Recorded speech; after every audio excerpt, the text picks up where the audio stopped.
Friends, ఈ రోజు మనం చర్చించే అంశం విమర్శలని ఇచ్చిపుచ్చుకోండి ఇలా. ధీరుభాయ్ అంబానీ గురించి వచ్చిన గురు అనే హిందీ సినిమాలో ఓ డైలాగ్ ఉంది. అది ఇతరులు మీకు వ్యతిరేకంగా మాట్లాడటం మొదలు పెడితే మీరు పురోగతిలో ఉన్నారని అర్థం అని అంటాడు హీరో. అంటే విమర్శలు మన ప్రగతి యొక్క పరామర్శలు అని అర్థం. మన గురించి ఎవరైనా మాట్లాడుతున్నారు అంటే మనం ఏదో చేస్తున్నామని అర్థం. మనని ఎవరు విమర్శించకుండా ఉండాలంటే సులభమైన దారి మనం ఏమీ చెయ్యకుండా ఉండాలి, ఏమీ మాట్లాడకుండా ఉండాలి, ఓ బొమ్మలా ఉండాలి. కానీ అలా బతికి ఏం లాభం చెప్పండి? అలాగే ఇప్పటి వరకు మనం ఎలా బతికామో అని తెలుసుకోవడానికి ఓ రచయిత దానికి దగ్గర దారి గురించి చెబుతూ the best way to look back is to get feedback అని అంటాడు. ఫ్రెండ్స్, మనం సంఘ జీవులం కాబట్టి నలుగురితో కలిసి జీవించడం సహజం. ఒకరి సహాయం ఒకరు తీసుకోవలసి రావడము సహజమే. కానీ ఈ క్రమంలో కొద్దిమంది మన బంధువులు, మిత్రులు మనం ఏం పని చేసినా కూడా ఆ పనిని విమర్శించేవారుంటారు. వారు మన మీద ఉన్న ఈర్ష్య వల్ల కూడా మనల్ని మళ్లీ మళ్లీ విమర్శించవచ్చు. మనం చేసిన పనిలో రంధ్రాన్వేషణ చేసేవారు ఉంటారు. ఇలా ఎలాగైనా తప్పు పట్టాలి, తప్పు వెతకాలి, లేకుంటే తప్పు సృష్టించైనా విమర్శలు చెయ్యాలి అని అనుకునే వ్యక్తులుంటారు. ఇలాంటి వారి మాటలు మన మనసుకి ఎంతో బాధ కలిగిస్తాయి. వాస్తవానికి వారికి సరైన విధంగా విమర్శించడం రాకుంటే మనకే కాదు వారికి కూడా ఎన్నో నష్టాలుంటాయి. అందుకే సరైన విధంగా విమర్శించడం కూడా ఒక కళగా చెప్పవచ్చు. ఒక సద్విమర్శ మన అభివృద్ధికి సహాయపడే విధంగా కూడా ఉండొచ్చు. మనం గుర్తించని విషయాన్ని మనని పరిశీలించేవారు గుర్తించి మనకి ఓ సలహాలాగా చెప్పొచ్చు. అలా మనం చూడని కోణాన్ని, పరిశీలించని విషయాన్ని ఎదుటివారు మనకు చెబితే మనకు ఎంతో ఉపయోగం. ఎదుటి అభిప్రాయం మన అభివృద్ధికి సోపానం కావచ్చు.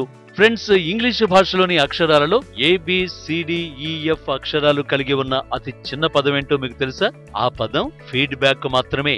అందుకే ప్రపంచ ధనవంతుల్లో ఒకరైన బిల్ గేట్స్ అంటాడు, "We all need people who will give us feedback. That is how we improve" అని. ఇప్పుడు మీకు అనుమానం రావచ్చు, విమర్శకి ఫీడ్బ్యాక్ కి ఉన్న తేడా ఏమిటి అని. ఈ రెండింటికి తేడా, విమర్శ మనని బాధ పెడుతుంది, ఫీడ్బ్యాక్ మన అభివృద్ధికి దారి చూపిస్తుంది. ఇతరులు మనకి మన పని గురించి ఫీడ్బ్యాక్ ఇస్తేనే మంచిది. కాబట్టి మనం చేసిన పనికి మనకి ఎవరైనా ఓ ఫీడ్బ్యాక్ ఇవ్వచ్చు. అయితే ఆ ఫీడ్బ్యాక్ మనకి ఒక విమర్శలా మాత్రమే అనిపించి కొన్నిసార్లు ఎమోషనల్ గా మనం డిస్టర్బ్ కావచ్చు. కొన్నిసార్లు ఆ విమర్శ లేదా ఫీడ్బ్యాక్ తో ఎంతో నేర్చుకుని అభివృద్ధి కావచ్చు. ఫీడ్బ్యాక్ వల్ల డిస్టర్బ్ కావద్దు అంటే ఎదుటివారు మనకి సరైన విధంగా ఒక పద్ధతి ప్రకారం ఫీడ్బ్యాక్ ఇస్తే ఎంతో ఉపయోగపడుతుంది. అందుకే పెద్దలంటారు, ఇతరుల విమర్శ మనకి జల్లుల వర్షంలాగా సున్నితంగా ఉండాలి, కానీ మన వేర్లనే నాశనం చేసే సునామీలా ఉండకూడదు అని. అలా సున్నితంగా ఒక జల్లులా మాత్రమే ఉండాలి అంటే దానినే శాండ్విచ్ ఫీడ్బ్యాక్ అని అంటారు. అసలు ఈ శాండ్విచ్ ఫీడ్బ్యాక్ అంటే ఏమిటో ఇప్పుడు చూద్దాం. ఫ్రెండ్స్, మీరు ఎప్పుడైనా ఓ బేకరీలో శాండ్విచ్ తిన్నారా? మీరు ఆ శాండ్విచ్ ని చూస్తే దానికి ఇరువైపులా బ్రెడ్ ముక్కలుంటాయి కదా. ఆ రెండు బ్రెడ్ ముక్కల మధ్యలో స్టఫ్ అయిన క్యారెట్, కీరా, బటర్ లాంటివి ఉంటాయి కదా. అలాగే శాండ్విచ్ ఫీడ్బ్యాక్ లో కూడా రెండు బ్రెడ్ ముక్కల్లా ఎదుటి వ్యక్తికి సంబంధించిన ప్రశంసలు ఉంటాయి. అలాగే వాటి మధ్యలో మనం ఇవ్వాలనుకున్న ఫీడ్బ్యాక్ లేదా విమర్శ ఉంటుంది. అలా మన విమర్శని రెండు ప్రశంసల మధ్యలో ఉంచడం ద్వారా ఎదుటి వ్యక్తి మన ఫీడ్బ్యాక్ కి విలువనిచ్చి దానిని అంగీకరించే అవకాశం ఉంటుంది. ఇలా ఇతరులు చేసిన పనిలోని మంచి విషయాలు ముందుగా గుర్తించి ఆ మంచి విషయాలకి సంబంధించిన ప్రశంసలతో మన సంభాషణని మొదలుపెట్టి ఆ తర్వాత మనం ఇతరులు వారి పనిని ఎలా మెరుగు చేసుకోవచ్చో చెప్పి చివరికి మరొక మంచి ప్రశంసతో మనం సంభాషణ ముగించడమే శాండ్విచ్ ఫీడ్బ్యాక్.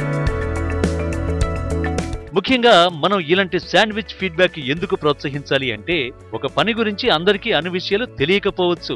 ఎందుకంటే ఒక విషయం గురించి ఇతరుల దృష్టికోణం వేరుగా ఉండొచ్చు.